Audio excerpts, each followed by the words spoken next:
All right, Nick. So it's July again, which is a very exciting time because we know that this means that there are new incoming residents to OBGYN. Absolutely.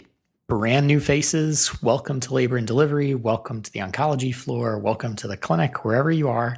We hope that you're getting welcomed into OBGYN, and we want to make sure that you know about a great resource in OBG First and the OBG Core. So the OBG Core, as many of your senior residents will tell you, is absolutely free to all residents. So we wanted to make sure that you know about that. And then also, again, you also will get access for free if you are a resident to OBG First, as well as the labor and delivery book from the OBG project.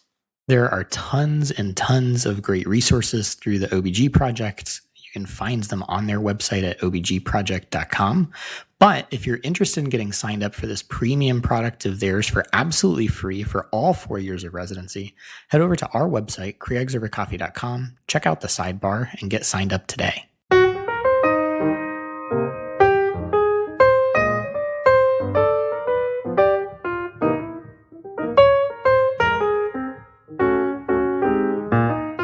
All right, guys, welcome back. This is Nick. This is Fei. And this is Creogs over coffee.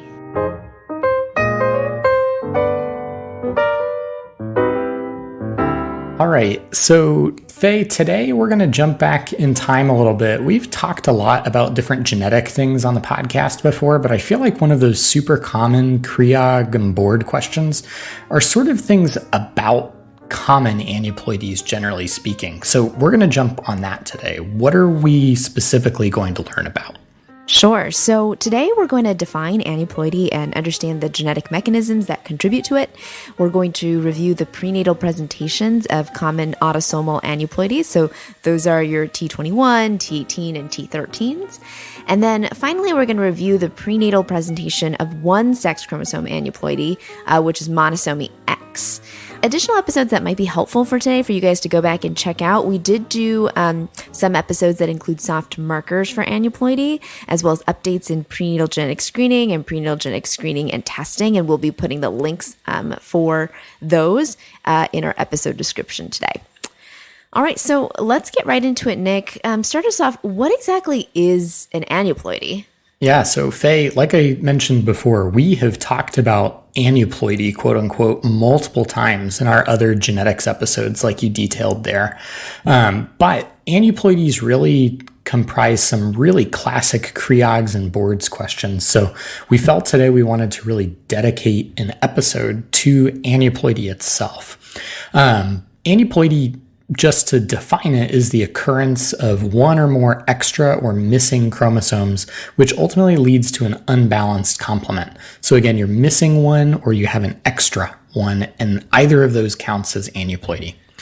Screening for aneuploidy we've talked about on the show before, but classically occurs with either serum screening or with cell-free fetal DNA. Diagnostic testing for aneuploidy is then done with chorionic villus sampling or amniocentesis. We've talked before on the screening episode, our updates in prenatal screening episode specifically, talking about fluorescent in situ hybridization, karyotypes, and microarray. Remember that karyotypes are the confirmatory testing for common aneuploidies. And then there are some other kind of forms of aneuploidy we won't talk about too much today, such as triploidy and balanced translocations, but karyotypes will get those for you. And then microarray can find most of the major aneuploidies as well, but it can't find triploidy and it can't find balanced translocations. But again, we're not going to spend our time focusing on that. We're really going to dive into the aneuploidies today. So Fei, I think one of the things that does come up from time to time on the boards is really the mechanism of how aneuploidy occurs. Like, how does this occur when it seems like we divide out and get 46 chromosomes so frequently well? All right. So folks, I know that we probably don't love it, but we are going to have to talk about meiosis for this portion of the podcast. So just as a reminder, think back to medical school. Meiosis is the process of cell division that produces gametes, so eggs and sperm. And the goal is to create daughter cells with a haploid chromosome number in humans. So that's going to be 23. The two gametes generally fuse to create a diploid zygote with 46 chromosomes. And if there's an issue in the cell division process for a gamete, then they may come into this fusion with an extra or missing chromosome, and that's how you can get 47 or 45 chromosomes. And remember, in cell division, we have multiple phases. There's prophase, metaphase, anaphase, and telophase, and we'll break it down simply into the stages you need to remember to get those bonus points. So let's first divide meiosis into those two phases. So there is meiosis 1 and meiosis 2. And in meiosis 1, I think of this almost a little bit like mitosis itself, where the starting cell is diploid, but after replication, it ends up with 4 N chromatids. So they're held in these 2 N chromosome pairs or sister chromatids. So in prophase 1, each pair of the chromosomes line up, they match with a homologous partner, and then this allows for the phenomenon of crossing over, where homologous portions of the chromosomes can rearrange and exchange portions of their DNA. And this is where things can get a little dicey for particular types of uncommon aneuploidies known as translocation. And that's rather than recombining with a portion of the homologous chromosome, it attaches to a different chromosome. And these translocations can be, one, balanced, where the genetic information is not gained or lost, but just rearranged differently. So, for example, a piece of chromosome 21 joins onto chromosome 14, and then a piece of chromosome 14 joins onto the break at 21. And the cell at this point is still technically diploid, but there can be problems with this, of course, later on down the line. And then there can also be unbalanced translocation, where the genetic information is split unequally. So in the same example, for a piece of chromosome 21 joins onto 14, but then the piece from 14 is lost. The particular type of translocation that I think we've heard a lot about is called a Robertsonian translocation, which is where the full long arms of 2 acrocentric chromosomes are joined together. And the acrocentric chromosomes that are where the short arms are extremely short. So this is 13, 14, 15, 21, and 22 in humans. And it is more likely for a translocation to occur in these locations. And one of the most discussed is that 14-21 translocation, which is responsible for some cases of Down syndrome. And these translocations typically result in familial cases of aneuploidy. So when a parent can have a balanced carrier of an abnormal chromosomes, the issue doesn't arise for aneuploidy until they start trying to have children. And then the chromosome complement ends up unbalanced in the offspring. And then in the female reproductive cycle, the eggs will arrest in the cell cycle at prophase 1 and only complete the remainder of meiosis prior to the egg's ovulation. So an egg can be arrested for 30 to 40 years. And ultimately, with this extended pause, meiosis 1 in oocytes is where the majority of non-disjunction events occur. And then just to complete meiosis 1, we have metaphase 1, which is the homologous pairs line up across the metaphase plate like a cell equator to prepare for division. In anaphase 1, the homologs are separated to the opposite ends of the cell, or not if they can't be separated, and this is called non-disjunction. And then telophase 1 is where the new cells are haploid in chromosome pairs. All right. Okay. So I think that moves us on with meiosis 1. Meiosis 2 is really when those sister chromatids are split into haploid pairs. And then in metaphase 2, the sister chromatids line up again. In anaphase 2, the sister chromatids are separated to the opposite ends of the cell, and is another point where non-disjunction can occur. And then in telophase 2, the new cells are haploid with 23 single chromosomes, so no longer in pairs. So that's really just a very long way to kind of talk about meiosis 1 and meiosis 2.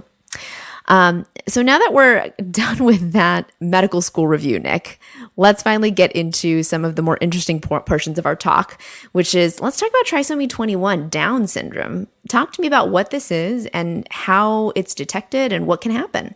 Yeah, so as you've gone through, Fei, now that we've gotten that cell biology review, we know trisomy 21 or Down syndrome is a syndrome that results from an extra copy of chromosome 21. So 47 with chromosomes with an extra copy of 21. This is the most common autosomal aneuploidy. This affects about 1 in 700 births in the United States. And most of them are the result of a non-disjunction event. So again, typically in that meiosis 1, one of those chromosome 21 copies doesn't quite divide the whole way. And that's 95% of cases of Down syndrome. Now, the Robertsonian translocation that Fei mentioned, particularly that kind of 14-21 recombination, if you will. We'll have a picture on the website kind of illustrating that for you. That is the second most common reason for Down syndrome to occur, and it's about 5% of occurrences overall. Finally, there is a mosaic form of trisomy 21, which is pretty infrequent, representing maybe only 1 to 2% of cases maximum that I was able to find in the background for this episode. And this is where some cell lines have aneuploidy and others do not. So again, mosaicism, some cell lines have the aneuploidy and others do not. This occurs usually in early mitosis of the zygote, where an embryo during cell division actually recognizes the extra chromosome and that cell tries to kick out that extra copy essentially during a process called aneuploidy rescue. Now, aneuploidy rescue has its own issues. We won't spend too much time on that today though, but just know that that's one thing that can happen and can contribute to pictures like mosaicism. Now, we've talked about prenatal testing before for trisomy 21, but let's just review some of the characteristics specifically. Again, many of us now are just ordering cell-free DNA. This is kind of very, very common in practice. And cell-free DNA really was built around the idea of detecting Down syndrome. It's got an excellent test performance with over 99% sensitivity and specificity for trisomy 21.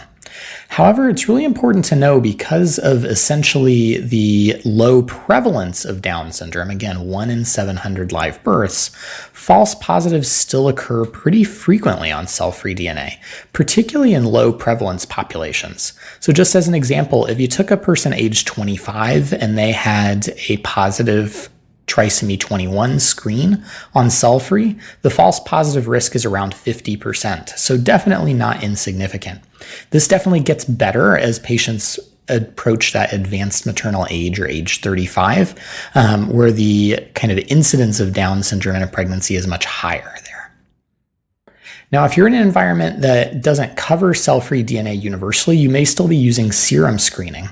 And this is also one of those classic STEP questions or boards questions in terms of what the pattern of serum screening looks like for Down syndrome.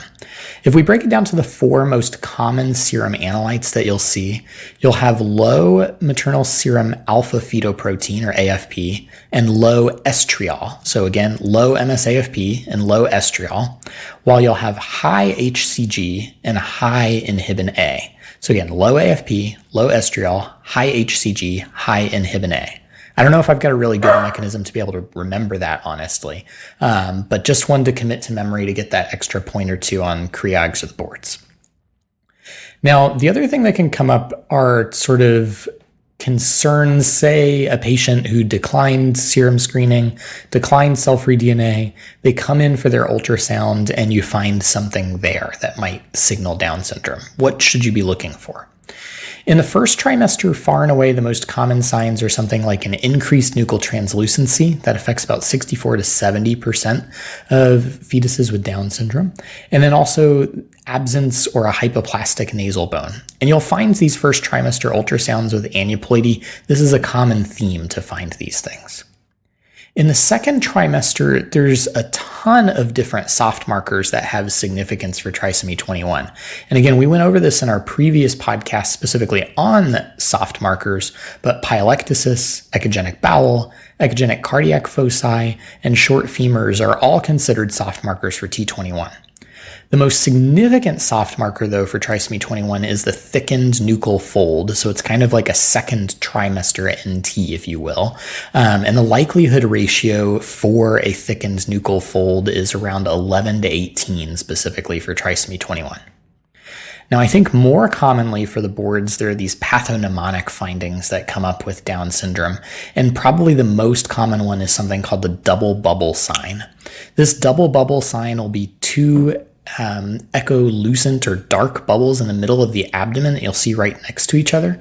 And that's a finding that's significant for a condition called duodenal atresia. Again, this is almost pathognomonic for Down syndrome. We'll have an image of the ultrasounds to review on our website. You should definitely review it so that way you're ready for it on your exams. Cardiac anomalies are present in about 50% of babies with Down syndrome, and particularly significant and common are atrioventricular septal defects. So those AV canal defects you might remember from your first aid book or something once upon a time. Again, we'll post an image to the website of sort of what that looks like, because that's also a pretty common ultrasound picture to get in the test environment.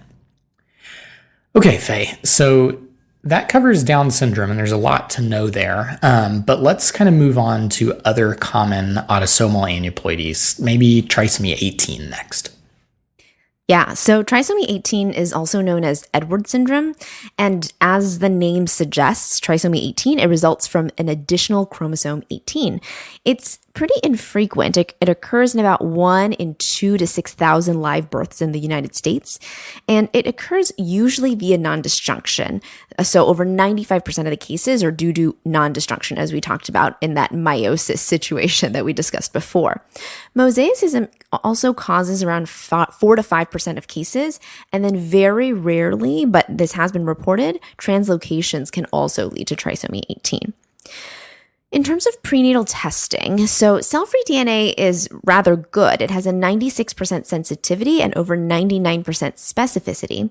But just like how Nick talked about before, in a population where the prevalence of trisomy 18 is quite low, the positive predictive value, so again, that, if you get a positive result, what is the actuality that the fetus actually has trisomy 18, can still be quite low.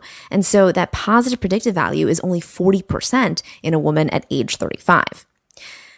In terms of serum screening, all analytes will decrease, though in some cases the inhibin A can be normal. So again, that's when you're looking at your MSAFP, the estriol, the HCG, and the inhibin A. And then on ultrasound, in the first trimester, we'll usually see an increased nuchal translucency and potentially an absent or hypoplastic nasal bone. And in the second trimester, you may see multiple characteristics.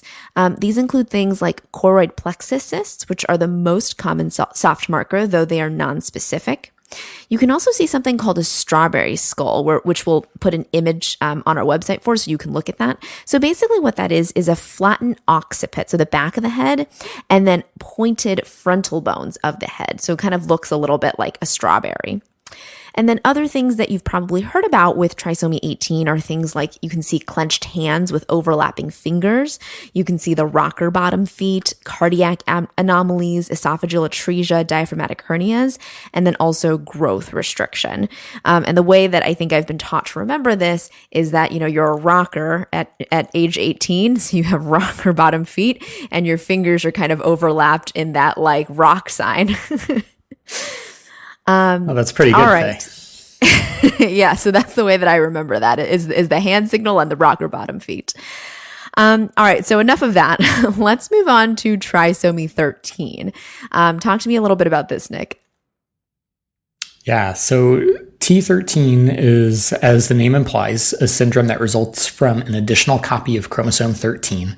And this is even rarer than trisomy 18. It's about 1 to 10 in 16,000, or 1 in 10,000 to 1 in 16,000 live births in the United States. The most common way that this occurs, again, is a non-disjunction event. But chromosome 13 is one of those acrocentric chromosomes like Fei mentioned earlier. So a Robertsonian translocation can occur, and familial forms of trisomy 13 have been reported. Mosaicism is also possible with trisomy 13 as well. Now, in terms of the prenatal testing characteristics, cell-free DNA, it's a very similar story to trisomy 18. The sensitivity for T13 is around 91%, specificity still remains over 99%, but given that really low prevalence, a positive predictive value is still kind of low. So if you have a positive result in a person at age 35, the positive predictive value is only around 20%. So definitely diagnostic testing is still warranted with a positive screening test. With serum screening in trisomy 13, no, there really isn't a well-described pattern of the serum screening analytes with T13. But AFP may be elevated in some of these fetuses, particularly because in trisomy 13, there is a tendency for more CNS or other anomalies that can raise AFP as well. So more on that here as we talk kind of on ultrasound. Again, first trimester, similar story. You kind of have that elevated NT, you have an absent or hypoplastic nasal bone. And then really, in the first trimester, you can see, but particularly in the second trimester, you're going to see a lot of midline and central nervous system issues in fetuses affected by trisomy 13. So again, think midline, particularly for T13. Holoprosencephaly is one of the more common features, and that's really the failure of the brain to divide into its cerebral hemispheres. So rather than being a left brain and right brain, it's really just sort of one mass that didn't divide out. On ultrasound, you fail to see the sort of midline structure there called the falx cerebri. And again, we'll have an image on the website. There tend to be a lot of unique facial anomalies with trisomy 13. So cleft lip and cleft palate are more common. There can be something called a proboscis, which is a sort of long nose, like a proboscis that you might think of on a insect or another type of animal that has a long nose. Microphthalmia and anophthalmia, either small eyes or absence of eyes, or again, thinking about the midline, sort of a cyclops eye where it's just a single eye that's in the midline, also has been seen with trisomy 13. Cardiac anomalies are really common in up to 80% of these babies. Omphalocele is another very common feature of trisomy 13. And then you may see enlarged echogenic kidneys, or again, thinking about those midline issues, a horseshoe kidney may be present as well. So again, the take-home message on T13 really are just midline issues and pretty uncommon overall, meaning that your positive predictive value is going to be pretty low even on something like cell-free DNA. All right, Fei, let's close out our discussion on aneuploidy today with another fairly common one in monosomy X. Sure. So monosomy X, also known as Turner syndrome, is a syndrome that results from a missing sex chromosome. So essentially, instead of an additional chromosome, like we were talking about before, you have only 45 chromosomes and it's designated 45XO. 80% of the time, this is actually paternally derived, so one of the few circumstances where this is the case. Its frequency is also quite low. It's about 1 in 2 to 5,000 live births. And again, it also occurs via non-disjunction, which is the most common way that it can occur. On the paternal side, given the mismatch of X and Y, the Y chromosome can be subject to getting lost in meiosis. Mosaicism can also occur with Turner syndrome in about 50% of individuals. So cell lines are able to be mixed as 45XO and 46XX, or 45XO, 46XY most commonly. And if the Y chromosome is detected, gonadectomy is advised to reduce the risk of gonadoblastoma in later life. In terms of prenatal testing characteristics, cell-free DNA is again quite good. Overall, the sensitivity is about 90% and the specificity is 99%. But again, because of the limited prevalence, we know that the positive predicted value is going to be limited by that prevalence overall. Cell-free DNA also has difficulty with mosaicism overall and delineating this specifically. So again, if your cell-free DNA comes back positive, as we've probably, alluded to with the rest of these findings, is that we really should encourage our patients to get definitive testing. On ultrasound, the most commonly tested finding that you're going to be tested on is a cystic hygroma. So this can be present in the first and or the second trimester, which is going to appear as increased edema around the fetal neck. And we'll again post pictures so that you can see what this looks like. And then it can also present as more generalized edema. So the way that we sometimes describe it is that it looks like the baby is wearing a spacesuit. Other things that you can find on ultrasound are things like horseshoe kidney, cardiac abnormalities, and these can also be seen later on, even in the first or second trimester. All right, Nick, I think that brings us to the end of this episode. We've talked about, aneuploidy. We've talked about the presentations of all of these different types of aneuploidy. So let's go ahead and summarize. Absolutely. So we started off mentioning that aneuploidy is the occurrence of one or more extra or missing chromosomes that ultimately leads to an unbalanced complement. We can screen for aneuploidy with either serum screening or cell-free DNA, and then confirm it with diagnostic testing, typically with chorionic villus sampling or amniocentesis. We then talked about how aneuploidy occurs, and we discussed the process of meiosis, where basically the goal is to create daughter cells with a haploid chromosome number. So in humans, that's 23. We then broke down specifically meiosis into meiosis 1 and meiosis 2, where in meiosis 1, in prophase 1, this is specifically where the majority of non-disjunction events can occur because the female egg cells often will arrest at prophase 1 until there's ovulation. To complete meiosis 1, there's metaphase, anaphase, and telophase, and then we kind of go through the same thing all over again in meiosis 2 so that the new cells at the very end are haploid with hopefully 23 single chromosomes. We then moved on to talk about the different types of aneuploidy. We first spoke about trisomy 21 or Down syndrome, which occurs primarily via non-disjunction events, but rarely can also occur as the result of something called a Robertsonian translocation. Remember those acrocentric chromosomes 13, 14, 15, 21, and 22. And in the case of Down syndrome, typically there's a translocation between chromosomes 14 and 21 for it to occur. Again, you can test for it via cell-free DNA with excellent test characteristics, as well as serum screening, with the pattern there being a low AFP, low estriol, high HCG, and high inhibin. On ultrasounds, particularly in the second trimester, there are various soft markers that can be present, but the most significant is a thickened nuchal fold. And then the pathognomonic findings to remember are the double bubble sign for duodenal atresia and cardiac anomalies, particularly atrioventricular septal defects. We then next talked about trisomy 18 or Edwards syndrome, which again mostly occurs via non-disjunction over 95% of the cases. There are also cases where mosaicism can occur and translocation, but that is very, very rare. Prenatal testing characteristics, we usually will use cell-free DNA, which is very good in terms of sensitivity and specificity, but again, has low positive predictive value given the overall low prevalence in the general population.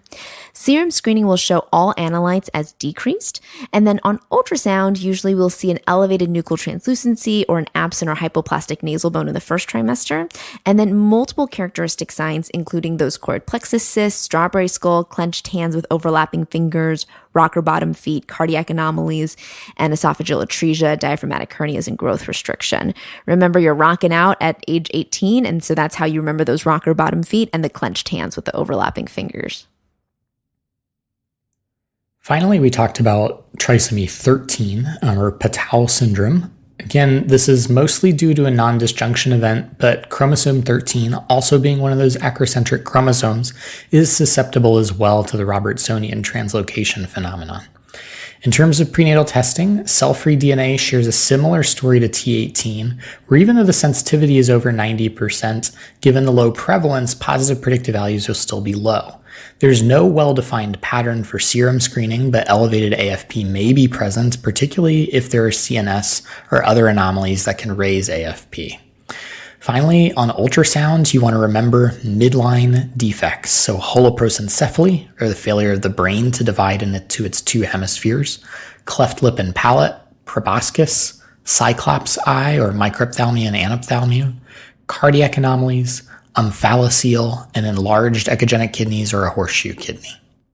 And last of all, we talked about monosomy X or Turner syndrome, where there's a missing sex chromosome, so 45XO. And 80% of the time, this is paternally derived. Again, it is pretty infrequent, most likely caused from non-disjunction from the paternal side where that Y chromosome can be lost, but mosaicism can also occur in about 50% of individuals. Prenatal testing, again, with cell-free DNA is pretty good. However, that positive predicted value is still going to be limited by prevalence. On ultrasound, the most commonly tested finding is going to be that cystic hygroma that you can see in the first or second trimester. But remember that you can also see things like horseshoe kidney, cardiac anomalies, and that can also be present. All right, I think that brings us to the end of this episode, Nick. So once again, this is Fei. This is Nick. And this has been Creogs Over Coffee.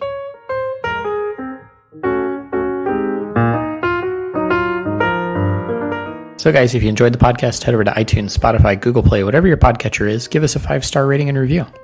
You can find us on social media, on Twitter at CreogsOverCoff1, on Facebook and Instagram at CreogsOverCoffee. And if you love the show and want to contribute, go ahead and go into our Patreon at www.patreon.com/CreogsOverCoffee. You can find show notes for this episode as well as all of our previous episodes and the Rash Review question of the week on our website, CreogsOverCoffee.com. And if you have a suggestion for us, a correction, or just want to say hi, go ahead and email us at careerobservercoffee@gmail.com.